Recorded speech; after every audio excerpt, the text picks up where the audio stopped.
Bonjour, je vais vous présenter un des sujets de TP que les élèves de deuxième année dans notre section de BTS SNIR ont fait en ce début d'année pour découvrir les bases de données et ce qu'on appelle les applications client-serveur. Le système qu'ils ont étudié est assez simple, il s'agit de contrôler l'accès à une pièce sécurisée avec une serrure commandée par une petite carte électronique. Les personnes désirant entrer dans ce local sécurisé doivent présenter leur badge. S'ils sont autorisés, la porte s'ouvrira automatiquement. De plus, on tient à conserver les dates et heures d'accès de toutes les personnes entrant et sortant de ce local. Il faut donc programmer la carte électronique pour qu'elle lise le badge et qu'elle contacte un serveur sur Internet qui va interroger la base de données pour savoir si l'autorisation est possible, et puis répondre à la carte afin qu'elle ouvre ou non la porte.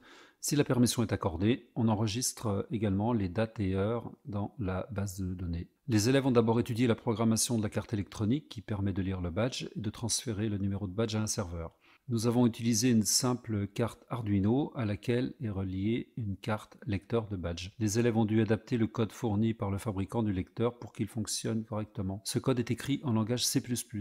Les cartes Arduino sont très pratiques et très utilisées dans le monde éducatif, mais au niveau BTS, on demande une vraie compréhension du programme. L'étape suivante a été d'adapter le programme pour qu'il puisse envoyer le numéro de badge à un serveur, c'est-à-dire un programme informatique situé sur une machine distante, n'importe où sur le net.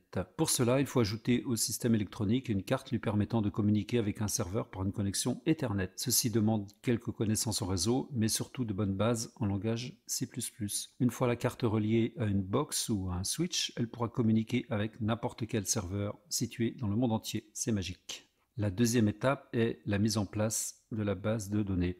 Pour travailler facilement, on utilise un logiciel nommé WAMP Server qui permet sur un seul PC de disposer d'une base de données avec un serveur et d'outils logiciels permettant de créer et gérer des bases de données et de concevoir des pages web dynamiques en langage PHP. Les élèves ont auparavant suivi plusieurs cours sur les bases de données. Ils sont censés disposer d'assez de théorie pour mettre en place celles qu'on leur demande.